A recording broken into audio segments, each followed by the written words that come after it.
Step right up, dummies, and listen to the stupidest sports show on earth with Rodney Newbold and Tim Van Stratton. Yeah. Well, hello there, dummies, and welcome to apparently episode 56 of the stupidest sports show on earth. More on that in a second. With me is Rodney Newbold. I am, of course, as you know, Tim Clyde Van Stratton. Thanks to everyone who is currently tuning in. Apologize for our background. So let's just get this out of the way right now. I sound terrible. I don't feel great, but I'm here. I show up. I'm here so I don't get fined. I missed the show on Wednesday that Rodney courageously did solo, and then I come back to this morning, Friday morning, and the background's gone, and he tells me that apparently episode 56 isn't actually going to happen, and that this is actually episode 56. So on that note, hi, Rodney. Good morning. Yeah, so solo show on Wednesday was an unmitigated disaster. I do appreciate a couple of you that joined me in the comment section. We had some eyeball live listeners that must have just laughed the whole time because they didn't join in. But yeah, like I don't know how to do all the graphics ahead, and the layout was messed up. So the first minute and a half was just like a blank screen. And then I couldn't do a Mount Rushmore without you. So yeah, that was our master special night. And today is episode 56 because we're not going through with that one. I'm glad you're better. Try to bear with me. We'll maybe cut this one short a little bit today so we can rest your voice. I'm glad you're getting better at least. Yeah. Anyways, something's going around, man. I feel like every other person I talk to either is sick or was recently sick. There's something in the air. Something's brewing. Yeah. No, I mean it seems like it's still that time of year. It's the mid-spring, early spring flu bug or whatever we want to call it. It's cold bug, whatever. But anyways, maybe the Masters will help you get better these next 3 days. Were you able to hang out on the couch and watch a lot of Masters yesterday? I was in my office as I am now, but I did have the Masters on. I had it all day. Nice to just have it on in the background. Don't get me wrong, moving day Saturday and obviously the final round on Sunday are great with TV, and that's where you dedicate everything to it. But Thursday and Friday, while you're working, just having the Masters on, it's very nice. It's just a good background thing to have. And then you look up when Scheffler's teeing off, or when Rory is on his approach shot that then rolls into the water. All of these different things that you can just peek up at during the week or during the day, I should say. Justin Rose obviously leads at 7 under, several guys at 4 under, and then a couple at 3 under. Any surprises from day one at the Masters? I mean, I guess probably I'll start. My biggest surprise would, a guy like Jon Rahm looks like he is going to struggle to make the cut. He's 3 over. Right now, obviously, things are going to change because it is top 50. But top 50 and ties is at 2 over. Now that line's probably going to flirt to more like 4 or 5 over. But Jon Rahm, a guy that many thought could contend, is going to be on the edge of making it or not. Well, first of all, is that a surprise to you? And second, what was a big surprise to you in day one? Well, yeah, for the Rahm thing, I was one of the people who during the week said, I wouldn't be surprised if Rahm contends. But also, after yesterday, I'm not surprised that he had that blow-up day either. One, it's amazing that all these years later, despite being a majors champion, he still has trouble containing his emotions on a golf course. And number two, it feels like he is an obvious case of took the live bag and just hasn't been able to recapture I don't know if it's the mentality or just whatever you need to do to be able to compete at the highest level in golf. He doesn't have that anymore.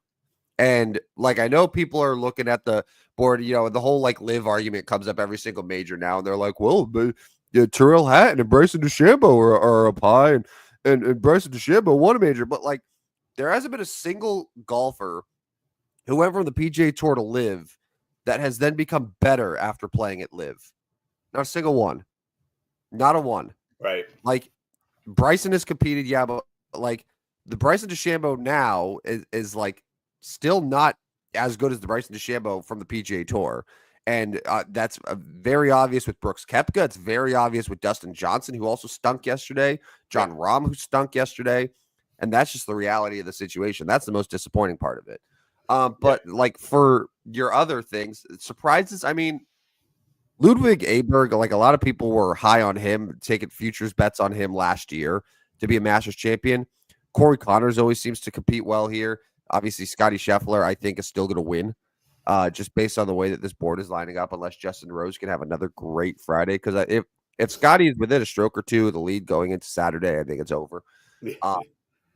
But besides that, I mean, like Augusta is beautiful because it does have a sense of predictability where like I'm looking at the guys and all the guys that are, up on the leaderboard right now are like, yeah, I could see that. I could see them having good days. So I think it's more surprising though when you have, Rory and Morikawa, who are two of the 4 betting favorites that finished even par yesterday on a day where a lot of guys took advantage of good scoring conditions, good weather, and could put up nice scores under par. Yeah. So when I did the show on Wednesday night, the forecast showed rain coming in maybe this afternoon. Could affect this afternoon's rounds a little bit. We'll see.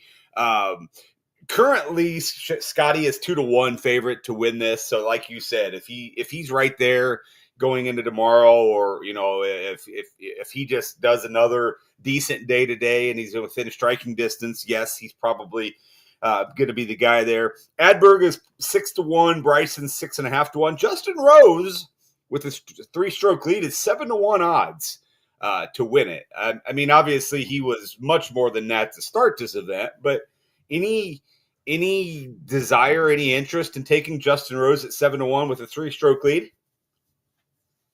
I mean, I think it's definitely worth consideration. I forgot the stat I saw yesterday, but typically if you have that type of lead after the first day, it's not necessarily in the bag, but you have a pretty good chance. And Justin Rose, barring a complete disaster today, is going to be in the final pairing tomorrow, I would say, at minimum. That's pretty good odds for when you're that. And like he's a veteran. He's played this course a ton of times. He's won a major before. Granted, it was the British Open a few years ago. At this point, he's 44.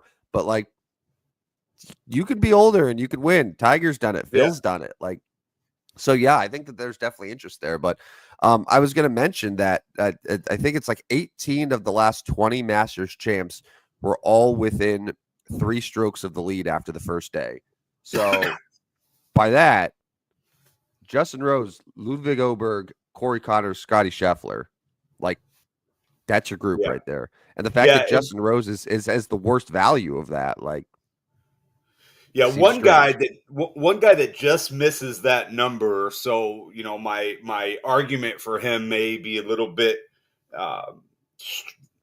strained here. But Tyrell Hatton at 25-1, I don't mind. Now he is 4 strokes back, and you just gave the stat that a lot of dudes are 3 strokes heading into day 2. But Tyrell Hatton, I think, is a guy. Now, can he control his emotions for 4 days is kind of the question. Same as you mentioned with John Rahm. I mean, Hatton's seen that before. But that's one I looked at when I was looking at live odds. It's like, okay, he's got the same odds as Colin Morikawa at this point, who is even. I don't know. I might put a little flyer, or might put a little change on Tyrell Hatton at 25-1. Say, well, we'll see what happens here. Do one with Justin Rose at 7-1 and one with Hatton at 25-1. You know what's going to happen then. Scotty Scheffler is going to run away with it. But those are probably the 2 guys I'm looking at this morning at maybe a live thought here. Thoughts on Hatton? I mean, I love Tyrrell Hatton. He's one of my favorite golfers. I loved him when he was on the tour.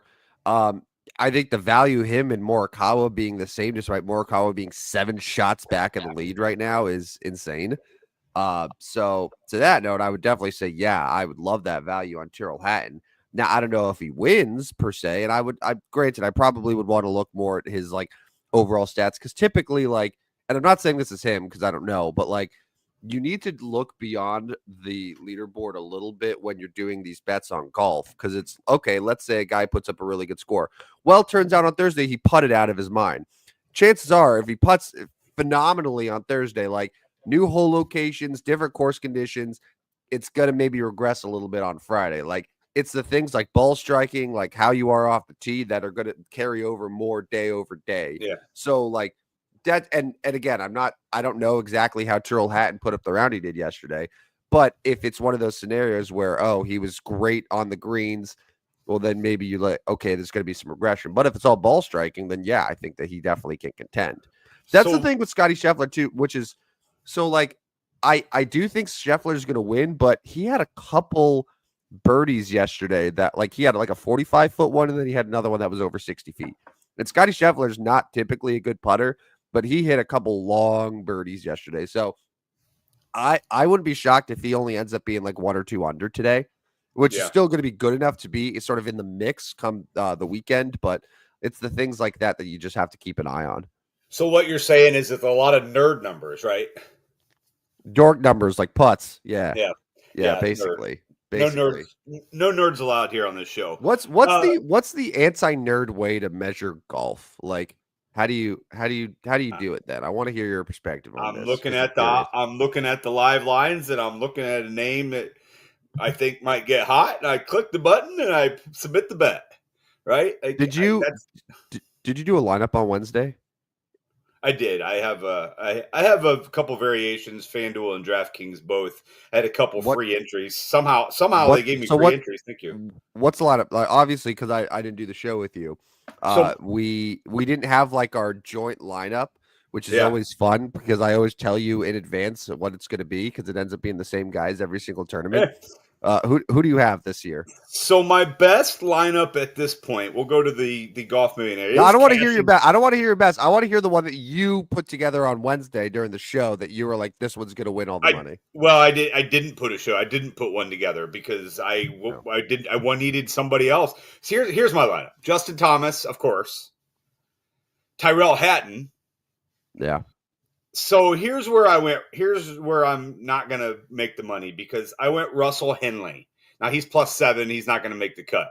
But everybody else in this lineup is in really good shape because I've got Akshay Bhatti.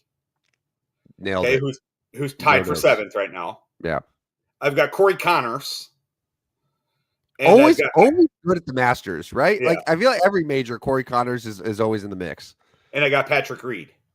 So, like, this lineup has 4 guys in the top 5. Justin Thomas, who, I mean, at any point, he could get to the top 5 or 10. Now, can he win this event?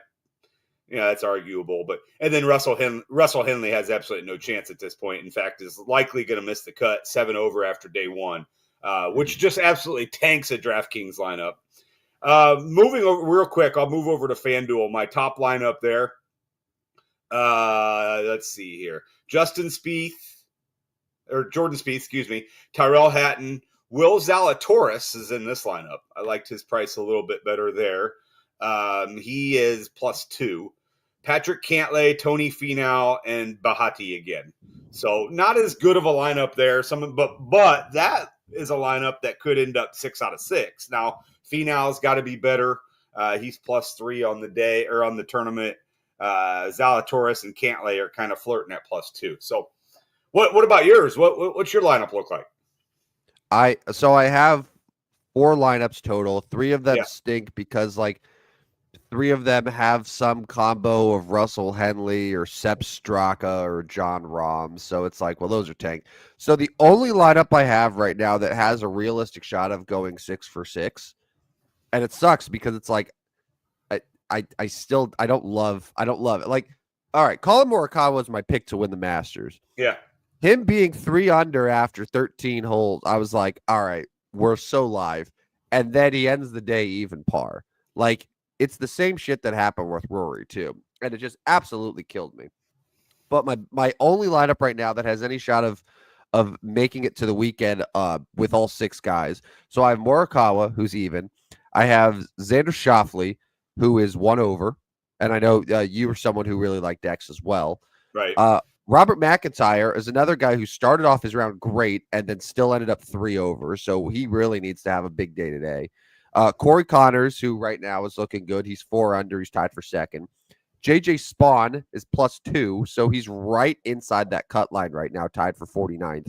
And then Michael Kim, who's just outside the top 10 at 1 under. So not total disaster. It's Bobby Mack and it's JJ Spawn that need to just like turn on the freaking Jets today and play some golf. And if Colin Morikawa has like a 65 in him, I would be very happy. He can do it. He can do it. But like, we need it, man.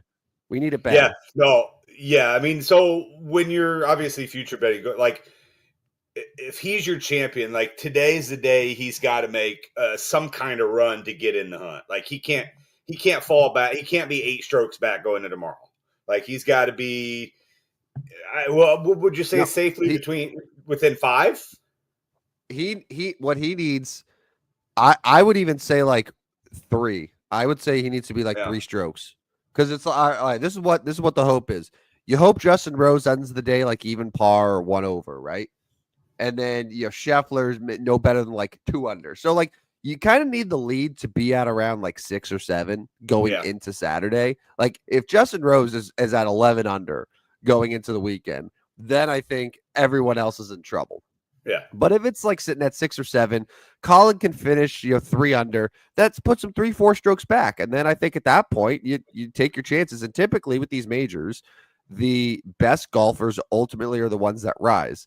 At the weekend, like we always see the Patias and the Aaron Rays and all these guys that are like are high up on the weekend, but then by the time the weekend's over, it's Scotty Scheffler, it's Bryson DeChambeau, like it's the same dudes. So I think Colin needs to be like 3, no more than 4 strokes back going into the weekend to have any sort of shot. Yeah. One more thought on the Masters before I'm going to move to NBA playoff talk here real quick. Poor Nick Dunlap. Ooh, that's a Rodney and Tim round if I've ever seen one. I was gonna say so too, but that's so offensive to Nick Dunlap because there's no way I'm going plus 18 on like 2 holes. Plus 18 over. 18 over on day 1. I saw this stat. Can someone confirm this? Did he put that score despite not 3-putting the entire day? Oh wow. Okay. Yeah, I gotta look that up here. Yeah. So not a great day for Nick Dunlap. Yeah. He was. He didn't have a 3-putt the entire round. Averaged 1.83 putts per hole and shot a 90. Triple bogeyed 5. Double bogeyed 11. Double bogeyed 12. Double bogeyed 16. Double bogeyed 18. Yeah, Nick Dunlap. He's going at 11:50 local time today. He's not going to make the cut. He's not going to make the cut. And here's the best thing too. If I shot a 90 at any course, let alone Augusta National, I've never been more excited about it in my entire life. Yeah. And we're talking about NBA. Man, look at this clown. Yeah. You're doing backflips all the way out of the parking lot. I get it. One guy I put some stock into lower price that did not work out for me was Patton Kaziri. Is that how I say his name? Sure. Plus 7. So he's also not going to make the cut for me. He's going to have to get red hot today. Anyways, any final thoughts on the Masters? Go ahead. My final thought is: do you not have Phil in any of your lineups? Because I didn't do a whole lot of Phil. I didn't do a whole lot of Phil. He is plus 3, so he's right at the cut line, right near the cut line. So with Tony the Tiger Finau as well. I mean Phil, man, Phil's one of my guys, but I mean I feel like his time's probably up, right? Kind of old. His time's probably up. Dan says the last time I shot 90 at a golf course was mini golf. Yeah, man. I famously have retired from golf, so. It's over for me. I sold the clubs I had and said I am no longer playing this game, and at this point have stuck to it. Now that's difficult because you and Skeeter, you like to play. You get some free time in the summer. He gets some free time, and you guys go on out. And I'm like, no, man, I'm good. You got these events, these fundraising events that happen in the summer. You always need a guy, and I'm just not him. I'm not that guy. But you volunteer, like we put this on your radar months ago, or like this was what, last year, right? Where you were going to do the golf outing with us and you agreed. And then months go by and you're like, oh, by the way, I can't do it. I don't have golf clubs. But then why did you agree to it in the first place? Yeah, I think I sold them Like, just on it. do you see the problem with what you did? Do you acknowledge that? Yeah, I mean that probably wasn't my best, but I'm done. The game has passed me. The game has passed me. I'm just not a golfer. Yeah.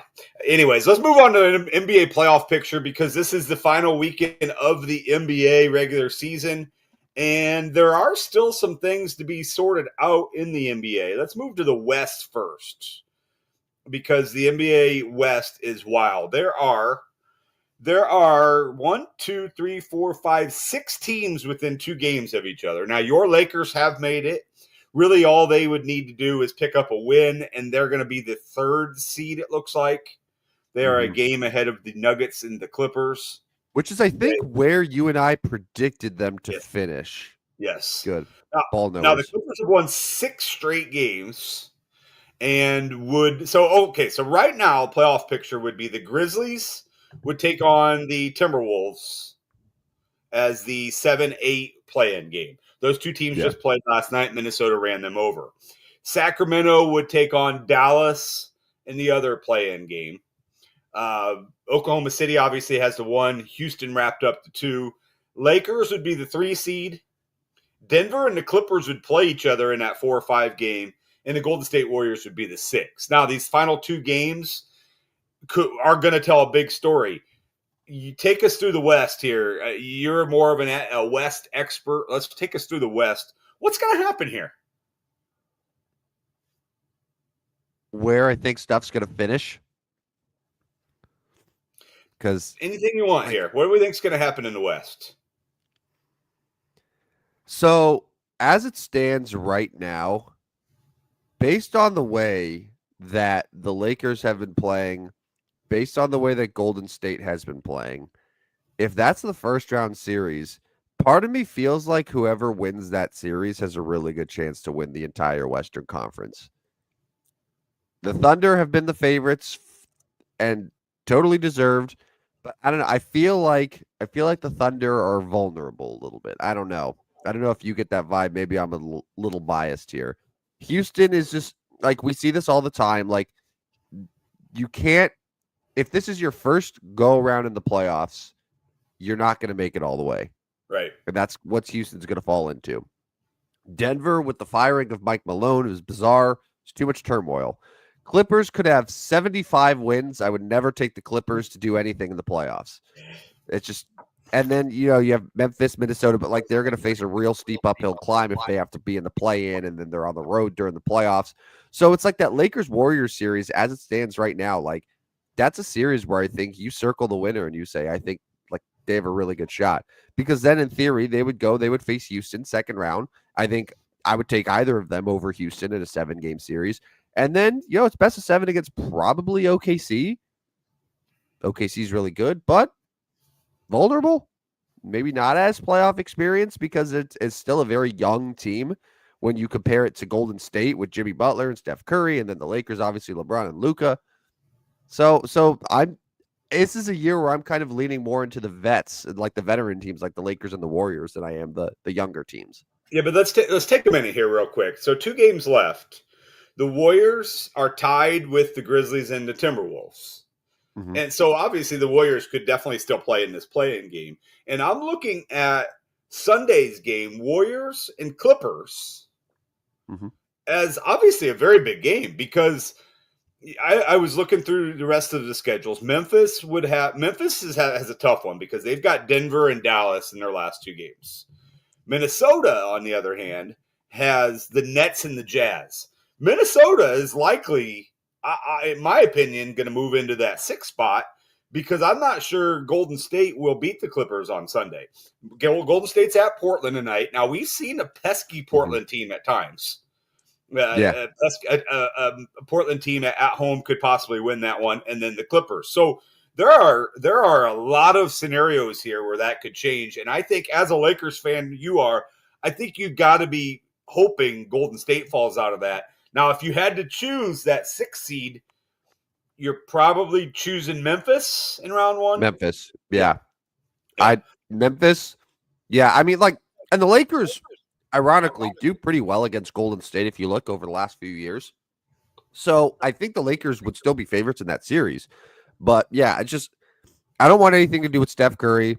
I don't want anything to do with Jimmy Butler, like playoff Jimmy, Jimmy Butler. Like, I don't want to do it. So yeah, Memphis would be the team that I would most want to face there. I would not be as scared of Memphis for sure. Yeah.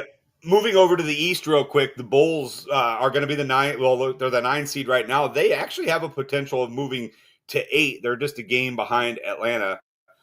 Bulls beat the Heat, which was a big win for them as far as who hosts that potential play-in game.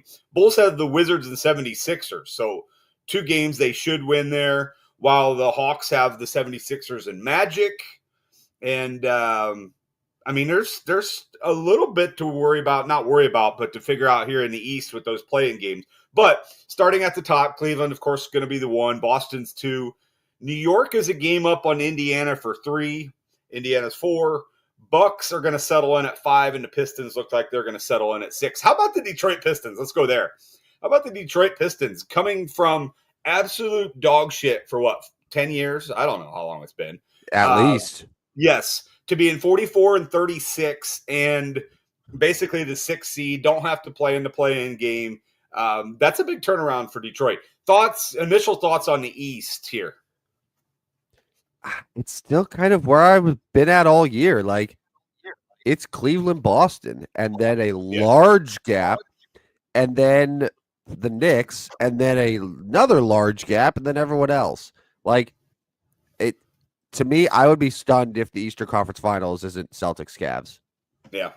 I'd be stunned. I would be totally stunned if there's any other result. Truly. Like, I don't see how the Celtics would lose in the first round. Same with the Cavs. I don't see how that, like, Knicks Celtics would be a good second round series, but we see it all the time with these Thibodeau coach teams. Like, they lose gas. And Cleveland, I think, will have a real nice advantage against Indy or Milwaukee. And then it is what it is in the Eastern Conference Final. I famously, weeks ago, I gave you all of the nerd numbers and told you that based on history, Cleveland Cavaliers were going to be your NBA champions. I still think there's a real good shot of that happening. But Eastern Conference, it's Cleveland, Boston, and then there's mountain between them and everyone else. Cleveland is 63 and 17. That's an impressive season for the Cavaliers. On the other side, Oklahoma City 66 and 14. Whew. Yeah. That is a 14 games up with the Thunder in the West. They absolutely ran away with the West. So that's your NBA playoff picture today and Sunday are full days. I think everybody plays today and everybody plays Sunday. Mm-hmm. Nobody plays tomorrow in the NBA. Why did they do that? Just because they wanted the games to be all loaded in Friday and Sunday, and everybody to finish on Sunday. Yeah, so it's like they have half of the game starting at noon, and then the other half starting at 2:30. So they all loaded in, but it's like it's Masters Sunday, man. I ain't watching the last day of the NBA. Like, I guess I just don't understand why some of the teams couldn't. I guess maybe they're trying to prevent back-to-back, but why couldn't some of them play today and tomorrow, and some of them play tomorrow and Sunday? I don't know. Anyways, no matter what they do at the schedule, we're going to find reasons to question it. But anyways, that's what's happening. Full slate tonight, full slate on Sunday. We'll have the entire NBA playoff picture for you on Tuesday, which actually starts the play-in games. So we'll go from there. All right, real quick. Games, go ahead. Yeah, go ahead. No, I was saying, so speaking of playing games, I'm looking right now, the Orlando Magic are going to be one of the play-in teams, despite winning the division. They won the Southeast Division in the NBA at 40 and 40. That? Yeah, because the Central has, 4 teams in the playoffs. Detroit finished 4th in their division and going to be the 6th seed in the East. So, I like that Magic team, and I saw a stat the other day where Paulo – I know he has like a dozen straight 30-point games. That's our guy. That is 100% our guy. That's our guy. That's our guy. Always have just an incredible season when he's been on the court. All right, let's move to NHL real quick. we have just a couple games left in the NHL. I think their regular season ends on Wednesday? Thursday. Tuesday? Oh, Thursday. Yes. Or yeah. Thursday. It is Thursday. So my St. Louis Blues obviously won 13 straight, but then have dropped back-to-back games and are only 5 points up they have 2 games to go, and Calgary Flames have 4 games to go. So there's a 4-point gap that Calgary could make that run there. Starting in the West, Calgary, Minnesota tonight, big one, because Calgary's also trying to chase Minnesota. As a Blues fan, I would like Minnesota just to win in regulation and say, get out of here, Calgary. We won in the playoffs.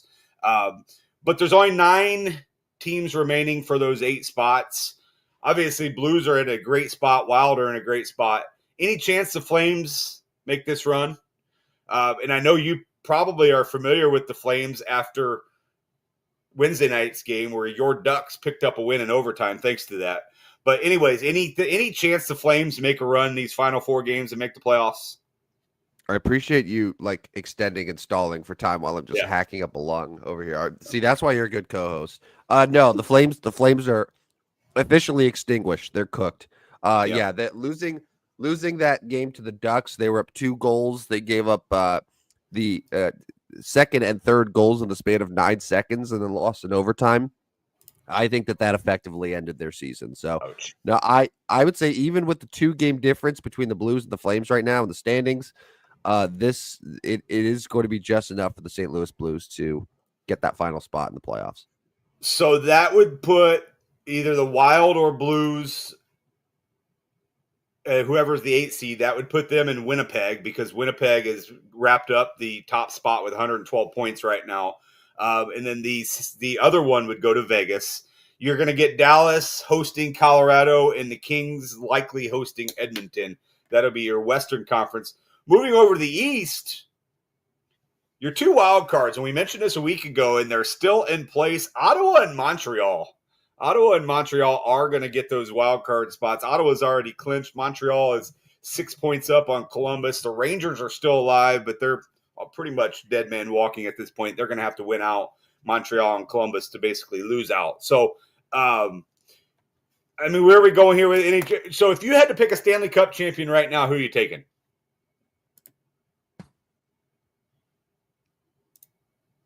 It's going to be someone from the Western Conference, I think. Yeah. Yeah. I would say right now my official pick to win would be. I'll say the Dallas Stars. Yeah. I think the Dallas Stars get it. Yeah, they have lost 4 straight, not playing super well late, but obviously they're already in. They were shut out by Winnipeg last night. They gave up 6 goals to Vancouver, but we see this quite often. Like they're clinched in. They don't look like they're too worried about winning the Central. They're okay hosting Colorado in the first round. So yeah, no, I like Dallas a lot too. I think they're strong. I don't know if Winnipeg's really good, like really good, but I don't know if I trust them in the playoffs. They don't give up. Yeah, like there's certain goals. teams like all 4. So I'm like the division leaders right now. Like, do you trust the Toronto Maple Leafs in the playoffs? Not really. No. Washington Capitals are really good, but do I think that Washington is without a doubt the best team in the East? I don't think so. Right. Winnipeg, obviously, I think Winnipeg would be an underdog against Dallas or Colorado. Yep. And then just Vegas. Vegas is Vegas. So it's weird. Yeah, it should be a good final 5 days or so. Dan makes a good point. He's our wild guy, our Minnesota sports fan. They're getting reinforcements for a playoff run. Kaprizov and Eriksson Ek are back and healthy. So yeah, this is going to be interesting for the Wild. And I guess I'm asking this to Dan as Tim and can't talk here, but I'm asking this to Dan. Dan, if you are choosing right now for your Wild, do you want them to start in Vegas or in Winnipeg? Because they're going to start in one of them. They're going to be one of the wild cards with St. Louis. Do you want them to get that 7 seed and start in Vegas, or do you want them to get the 8 seed and start in Winnipeg? Because if I'm the, obviously am a fan of the Blues. I think I'm honestly rather go to Winnipeg. I don't Yeah. really want to go all the way out to Vegas and play the Golden Knights to start the playoffs. Let's see. Dan also says both of the Capitals goalies are hurt. They're an upset alert in the first round. So the Capitals are likely going to get Montreal. Do we think can Montreal beat Washington in a series? I don't know. I'd feel a lot better about it if it was like the Rangers or something, but like the Rangers at full strength and not this version of the Rangers right now. Yeah. So Dan and I are on the same page here. He wants to play Vegas. I'm a Blues fan and want to play Winnipeg. There we go. Let's just settle it right now. I will take the Blues against Winnipeg. You can take the Wild against Vegas, and we'll start the playoffs. It probably starts Saturday? We start playoffs on Saturday? Yeah. Sounds right. Anyways, all right. That kind of wraps up that talk. I know you're struggling over there, so we're going to go ahead and wrap up as much as the show as we can here. I don't know what you're talking about. I'm healthier than I've ever been. Yeah, I see that. I'm strong.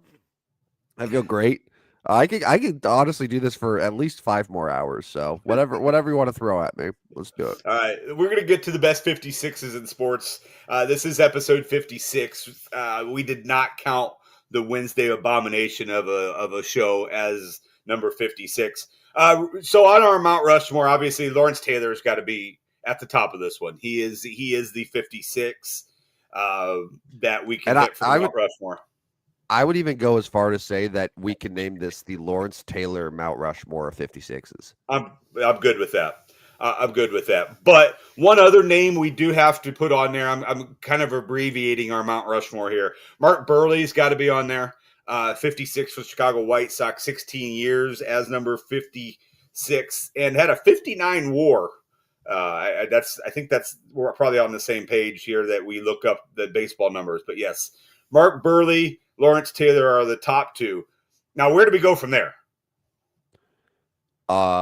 Well, Jared Washburn is apparently the second best 56 in baseball history. So, I guess my question is, if Lawrence Taylor is the head of this, we can't just put a plaque on the wall, right? So we have to find 2 more names here, or do we double both of their faces? Mark Burley, Lawrence Taylor have 2 of the spots, and then they both get 2 spots. The problem is that it looks like we're putting Lawrence Taylor and Mark Burley in equal standing in terms of their success in their respective career. And I don't know if Mark Burley had the same sort of impact on baseball the way Lawrence Taylor did for the linebacker position in the NFL. So what do we do here? Yeah, I don't know, because I'm looking at hockey too, and unless I'm missing some obvious guys here, Sergei Zubov, I think might be a Hall of Famer. We got Dan talking college hockey here. Yeah, thanks, Dan. Censor him, silence him. Any comment that comes across, I want to get it on the screen. These guys spend their morning here with us, but Western Michigan and Boston U for the NCAA championship. In St. Louis, by the way. In St. Louis. Is it? Yeah, it is. The Frozen Four is in St. Louis. Back to the Mount Rushmore. What were your national championship thoughts, by the way? Good game. I hated the result. Future bets on Houston, brackets on Houston, contest on Houston. You mentioned it in the group chat. You'd hate to see the amount of money I did not win because of the Houston loss. I mean, I did well in the tournament from a betting side, from a contest for the most part side, but Houston would have been another level. I love the game. I thought it was a great game. I know you were kind of maybe more tongue-in-cheek complaining about the amount of points scored, but that's a college basketball game. I'm just saying, was it a good game or was it just a close game? I thought it was a good game. I thought it was a good game. Now, Houston's execution down the stretch was a disaster, an absolute disaster, not getting a shot in the final 90 seconds. I mean, Kelvin Sampson's a good coach, but his final 2 plays were not executed well. Whether that's his fault or not, that's arguable. But no, I thought it was a good game. And Todd Golden, as a young head coach, did a really nice job. And Florida Gators, man, and that's a great athletic program. with all the national championships and all the sports that they've won. SEC got theirs. Big 12 couldn't pick up their third in 5 years. I loved it. I thought, and we had a really good Final Four. The 2 games on Saturday and the championship game on Monday all came down to the end. It was a good one. And then, on the women's side, I know we don't talk women's basketball, but UConn just dominated. And congrats to them on their domination over South Carolina. I mean, it's not like South Carolina is a program that is a slouch. I mean, that's a really good program, and Paige Beckers and UConn just absolutely destroyed them. So, go ahead. No, I was gonna say here, I liked all the people who were like, "Oh, of course, UConn wins it again," not realizing that it's been 9 years since they've won a title in women's basketball. The men's program has been recently much more dominant than the women's program in like the last 10 years. All right, so our Mount Rushmore just stops with 2, right?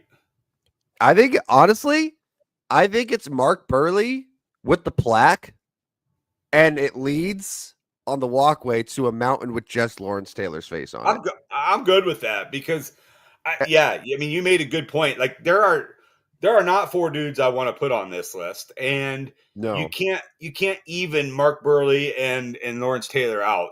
They're not the same. So I'm good with that. A plaque walking into Lawrence Taylor's great big giant face as the Mount Rushmore for number 56. I'm good with it. I think that's a good idea. Just with the turtleneck and the earring and everything, all of it there. It allows whoever sculpts it to just go into really great detail of his face, because he's like doesn't have to worry about 4 faces now. It's like just make Lawrence Taylor's perfect, right? And then I'm good with it. I'm good with it. All right, good. I'm surprised there aren't more 56s, right? Like there were so many 54s, and we've had so many different 50 somethings, but like 56 is just people aren't choosing that number for some reason. It's just like Mark Burley, Lawrence Taylor. That's weird. Anyway, proceed. Don't forget to sign up for our Substack. Just right at even still yesterday.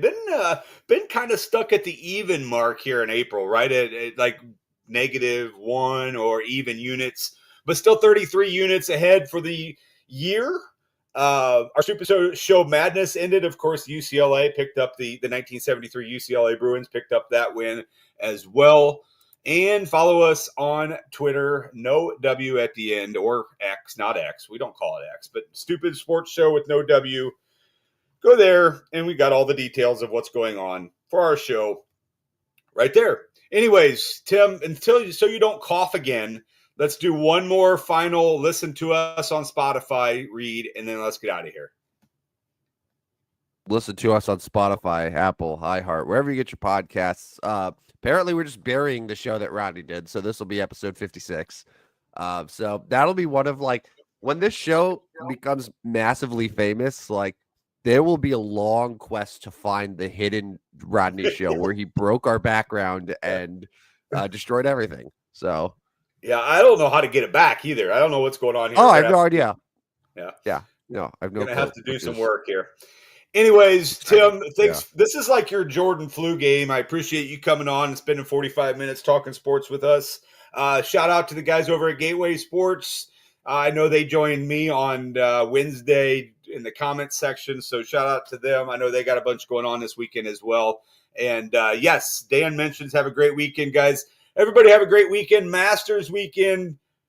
NBA playoffs coming up, NHL playoffs later, Major League Baseball. We spent 0 time talking Major League Baseball. We can do that next week. Tim, great work today. Great work, Rodney. Thank you for carrying my corpse through the finish line. Hopefully Tuesday will be a lot better. We got a lot to get to. But thanks to everyone who tuned in. Thanks to Dan on the comment section. And have a great weekend, everyone, for episode 56 of the Stupidest Sports Show on Earth. See you guys.